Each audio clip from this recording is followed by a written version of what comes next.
road testing the S10 Gamakatsu fly hook. I've tied a little caddis on it, and on the second cast of this little brownie, obviously you can see there's plenty of snowflake caddis about, and that's exactly what this guy was after. So I made a wide presentation on the first cast, and the second cast was right on the money, and sure enough he's come up and eaten it. And this is a result, just a really small little brown trout, but I mean they don't get much bigger than this out of the Yarra River here. This is a medium to good sized trout, I'd say. Most of them tend to be about 100 grams to 200 grams, but this one's probably 500 grams, so about a pound or so. And we've got fairly dirty conditions here today as well.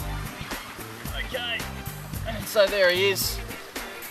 Nice little fat, sort of stumpy little brown trout, but this is about as big as they get here in the Yarra River. This would be an adult male brown by the looks of him, probably 3 or 4 years old. So, and he's got that little caddis fly in his top jaw.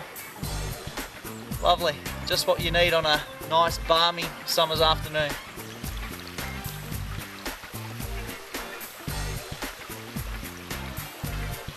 Oh, got him. There we go. See you later, fella. Beautiful.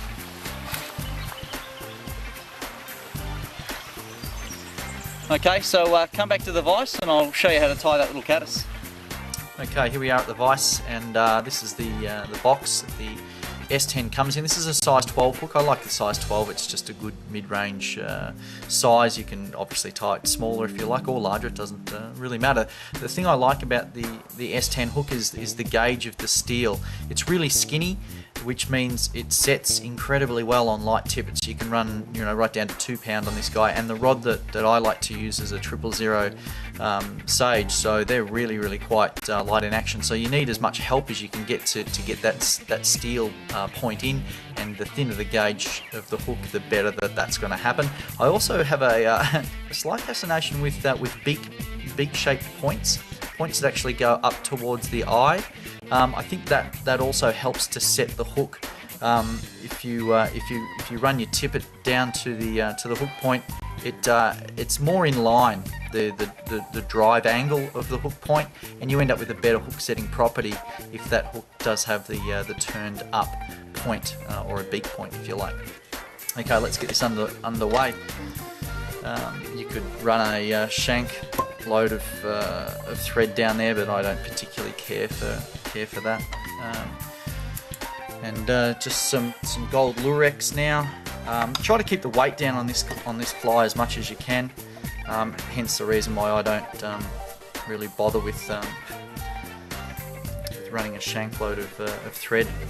There's nothing really, you know, we're not nailing stuff down, not building a house here, we're just tying a simple dry fly. So a bit of gold lurex, you know, something like that, nice and skinny, nice and thin.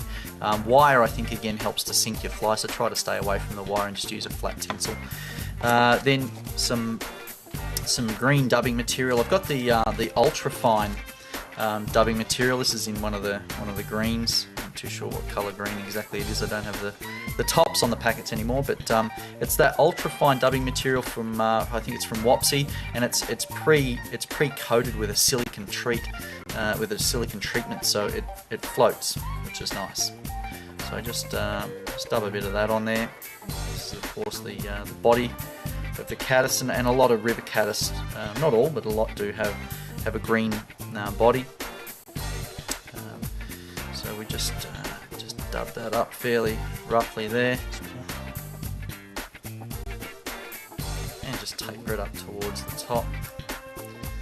Now just run your tinsel through, half a dozen turns of that. So snip it off. Okay, and then we've got there's actually 2 sections to this wing. We've got some CDC, which is cul de canard, which is the oil gland feathers of a duck, and this is in light brown. So I've got 2 of those, and just lay them on top of each other, and just with the tips, just pinch them down, and that's the bit you want to tie on there. Okay, doesn't particularly matter if they which angle they end up laying on. This is more so just to keep the fly nice and buoyant. Okay, and we just, a la typical caddis style, we just want the material to come just over the back of the bend of the hook there. Okay, so just to there.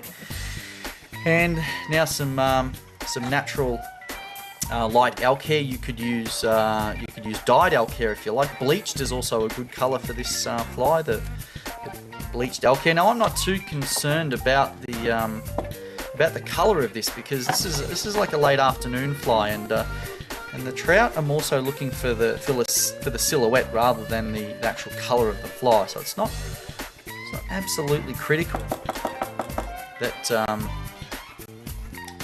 match the colours exactly. I mean, if you're going to fish this fly during the day or early in the morning when there's a lot more light in the sky, then sure, just try to match the hatch as best you can. But there's a lot of different caddis flies out there as well.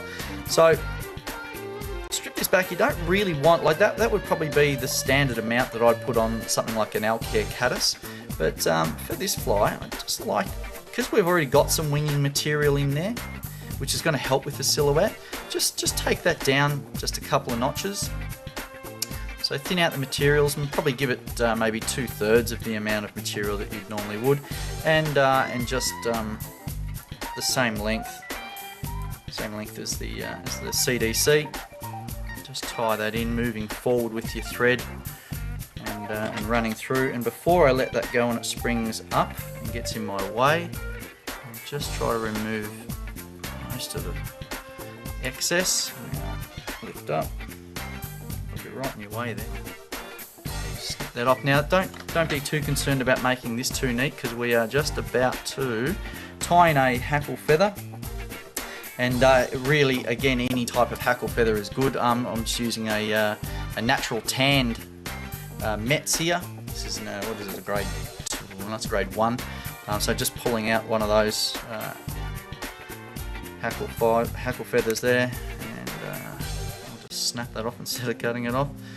Okay, just wrap that in, and then just a little bit more of the green dubbing, just to go over all of the stubs of our elk hair, which will help to neaten it all up. Now this fly has cut hackle on the bottom, so we don't really need too many wraps of this hackle. Okay, so that just covers up our elk hair stubs and gives us a nice bed to wrap our hackle through. Okay, so then obviously just one right at the back, and then wrapping them forward. So you probably only want 3 or 4 turns of hackle on this fly. Okay, that's number 4. Just come out for 4.5, and then I'll just tie that off there.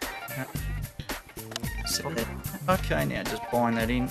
Make sure it's tied in nice and tight, and then whip finish it off. Oh God, there's a big saltwater fibre in there. What's that doing there? I mean, as per usual, my bench is about as messy as every other fly tier's bench in the world, so nothing different there.